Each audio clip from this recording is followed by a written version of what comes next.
I would like to thank the Canadian Prime Minister for his welcome, the organization of this G7, and the great seriousness and ambition that he has put at the heart of this summit.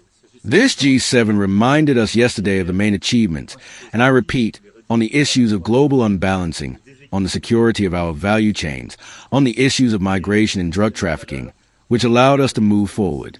And last night, we had geopolitical discussions at CET, which allowed us to consolidate a common position on Iran. A statement that was endorsed by all members of the G7 was published, which reflects what we have been able to say to each other in recent days. That is to say, our desire to not see Iran endow itself with nuclear weapons, which at the same time call for a de-escalation in the region and for stability as soon as possible for the protection of civilians, and also reminded us of the need to have a ceasefire in Gaza. I think this is a reminder of this G7 in a common position. We then had a discussion on Ukraine with President Trump. It was followed this morning by Secretary Bessent for the United States, but NATO Secretary General Mark Rutte and President Zelensky joined us. And so, on the subject of Ukraine, I think the common position that emerges is, on the one hand, to say that we must strengthen the sanctions. This is what the Europeans are prepared with new, unprecedented, and much stronger sanctions. And this is what the American senators are preparing. And the convergence between our actions, with great coordination with Japan, Canada, and the United Kingdom, and of course, in our eyes, to change the deal, because this is what will bring Russia back to the negotiating table, as President Trump has asked since last February. At the same time, we have all agreed on the need to continue to support Ukraine, and to continue the effort to allow it to resist. We did this in a context that has not escaped anyone, because last night was absolutely terrible for Ukraine. The Ukrainian people. Kiev was attacked directly.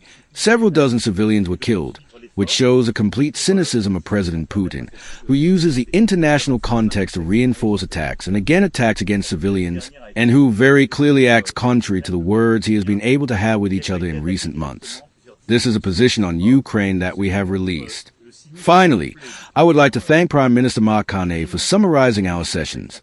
I was able to announce that France will welcome the G7 in Evian next year. This is also a way to continue these works. In a city, a department, a region that showed a real willingness, a real commitment to welcome this great international meeting, I would like to thank all the local elected officials who have been very mobilized in the preparation of this week. It will be a way for us, as we did in Biarritz in 2019, to continue this week with formats that will change, but I will have the opportunity to return to them. I will now answer your questions. Mr. President, at the moment we are talking, President Trump seems more than ever on the brink of war in Iran. If we believe several American media, we seem very far from the ceasefire that you mentioned yesterday. So listen, the ceasefire, as you say, it was especially President Trump who mentioned it yesterday, and your colleagues, moreover, who interviewed us, like CNN, they wrote it.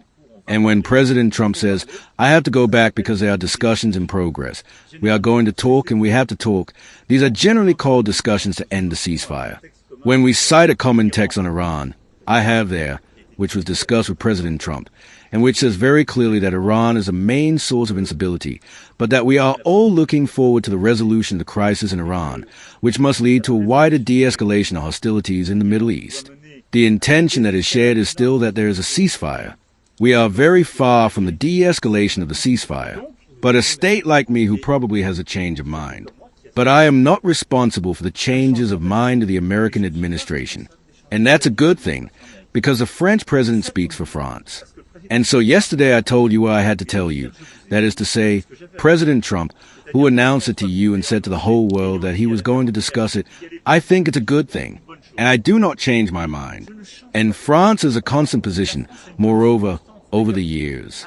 And this position is the one I have been expressing since October 2023. We are attentive to the security of Israel. We recognize the right of Israel to defend itself, but as a democracy, we are on its side when it fights against terrorist groups.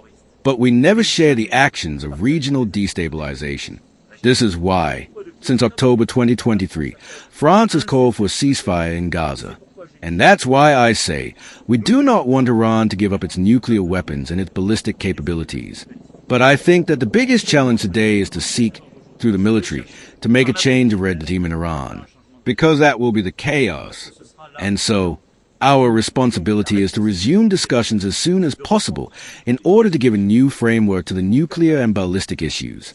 This is what France has been doing for 10 years. And for 8 years, this is what I have been working on. I do not change my mind, and I do not change anything of what I told you yesterday. If there are leaders who change their mind, it is up to them to respond to these changes of opinion, not to me to comment on them. But do you think that this is what President Trump is looking for today? A change of aim?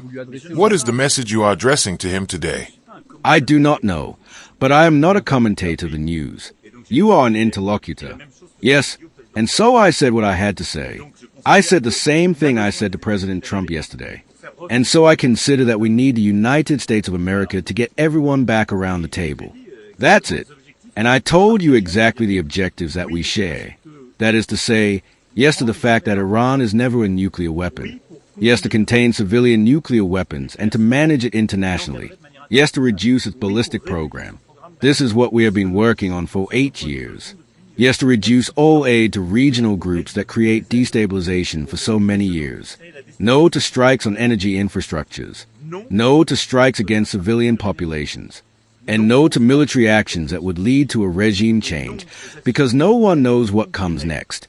And devil, collectively we have not seen the consequences that it had in the region elsewhere. Does anyone think that what was done in 2003 in Iraq was a good idea? Does anyone think that what was done in Libya in the previous decade was a good idea? No. I also think of our friends in the region, in Iraq, in Lebanon, and elsewhere. We must help them to reduce all this threat to their security, but they are afraid of everything except chaos. And so on that, the position of France is clear. It is unchanged, and I reaffirm it with a lot of strength. And for you, Mr. President Trump, don't you see this threat of direct military intervention on the part of Israel, simply to incite Tehran to negotiate? Maybe. For you, is his choice clear or not? I don't know. I don't command it. I say what France thinks. But I just say that President Trump, with whom I have the best relations in the world, is in his first term, and today he did one thing, and that is that he is trying to obtain peace. That's what he says. And I have never seen him join military operations. So I think, indeed, that he is trying to put pressure on this situation. It is without a doubt that. But my role is not to speculate, to comment. It is for the President and his administration to explain their position, not for me to do it. And how did you take the criticisms that he has personally addressed in this meeting? As a peripety. These are not the first. These are not the last. He has extremely friendly words. But he wanted to put some ambiguity in his position.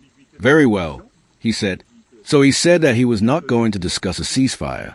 You see, it doesn't move me. The chance given, because we have a long-term relationship. He had very nice words during the sessions that we were able to have. It doesn't move me. And I think that, moreover, in the serious moment that we live, I think that my role is not to comment on the words here or there. It is to explain what we want. It is to explain what we can do. And it is to recall the priorities. And our priorities today in the region are clear. A ceasefire immediately in Gaza, the liberation of all hostages, the resumption of humanitarian aid, and the resumption of political process that is the only future for Gaza, and a ceasefire as soon as possible in Iran, a resumption of discussions, and the Europeans are available, and the Europeans have this legitimacy in the quest of the resolution commission planned by the G7. That's what we want to do. There are Europeans, like Mr. Merz, for example, who consider that Israel is doing a dirty job in Tehran. I mean, in Iran. There is at least a nuance between the two. It is normal that there are nuances. I consider that we do not want Iran to give up the nuclear weapon, to be clear, but we consider that now we have to come back.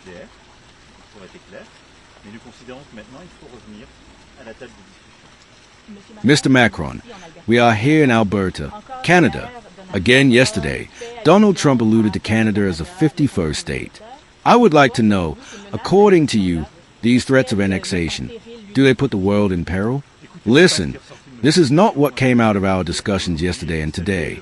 I really want to salute the spirit of commitment and negotiators of your Prime Minister, who pacified this debate but gave it ambition and had a very good relationship with President Trump. This is what we need. And then, Mr. Macron, the fact that Mr. Trump, I'm not going to tell you that I think it's going in the right direction, whether it's Canada or Greenland or our friends in Denmark. That's why I was there 2 days ago. I think that in the world we live in, we have huge challenges. You see, we have a war on European soil. We are afraid of it. And I will tell you, the G7 has an essential role, and we even saw it this morning. Because honestly, seeing the cohesion that we have with Canada, with Japan, which are still so far geographically, I can tell you that it is comforting for Europeans, because we can see that we share the same principles of action. When I see the extremely critical situation in the Middle East, when I see the economic destabilization that we are experiencing, the tariffs, but also the dependencies, we need respect. Respect. And so, Canada is a great nation, sovereign and independent. It will remain so. And it is a friend of France and of the United Nations. The fact that Mr. Trump is leaving, what effect has it had on the discussions on Ukraine this morning, given his statements on the sanctions that he does not want? No, I would not say that, because he was very clear on this yesterday. We had two parts of the discussion yesterday. A part on Iran, which was last communicated, and a part on Ukraine. So we really went into detail. And besides, we coordinated on this, saying we are going to take very strong new sanctions. And you really have to look at the price of oil. There too, the banking institutions, secondary sanctions, as they are technically called. But he did not meet Mr. Zelensky anyway. No, he could not, unfortunately, because he was not physically there. So we must not overinterpret things. He will organize, I think, a meeting in a specific way. But on the other hand, there are senators who have proposed sanctions of the same nature who have a very good coordination. And yesterday, I heard, like my colleagues, the fact that he said, well, that's very good if everyone shows the sanctions. He did not want to move forward alone, but he considers that we can move forward. And above all, I will tell you what I think deeply. It is that strategically, neither the Americans, nor the Canadians, nor the Japanese, nor the Europeans have a choice. Why? Because we cannot have an American administration that says every morning what is happening in the Indo-Pacific is strategic for us, and we collectively are weak with what is happening in Ukraine. We do not have the right to weakness, because whoever is weak in Ukraine, whoever will let Russia win, or Ukraine capitulate, will lose all credibility to ensure security in another region, in particular in the Indo-Pacific. And so it is in the interest of the Americans to continue this effort with them, and to do it as we discussed this morning. Sanctions, military support to Ukraine to lead Russia back to the table, which is what President Trump has been asking for since February, to put out the fire and negotiate a lasting peace. Don't you fear that the G7, the EU and other things, will turn into a G6? Donald Trump's empty chair. That's what we remember a lot this year.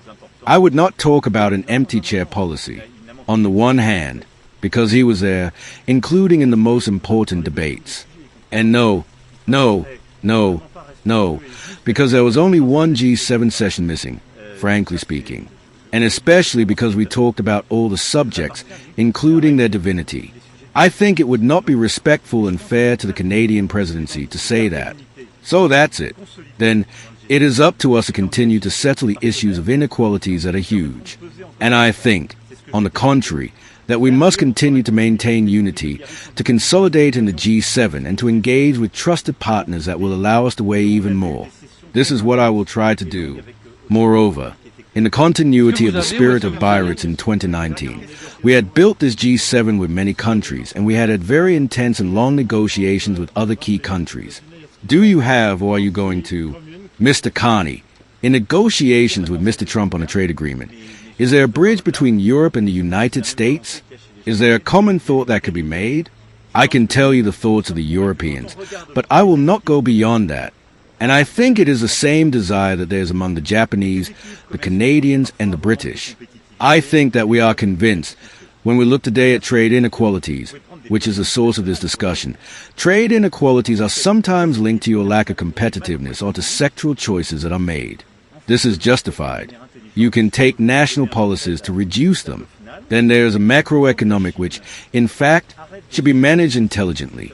I can give you roughly the final table. China must stop overfunding its economic sector and its supply and create surcapacities so that it can put more money on its domestic market. The United States must be a model that is less in favor of debt and consumption, and the Europeans must invest more. If we manage to coordinate these macroeconomic actions, we manage a good part of the macroeconomic inequalities that are not justified. And you can see that this is not the case with tariffs. Tariffs do not allow us to solve this issue. It is rather the G7 unity and the question of Chinese surcapacities and the coordination of our macroeconomic policies. This is what we need. And so our wish is to reduce tariffs as quickly as possible.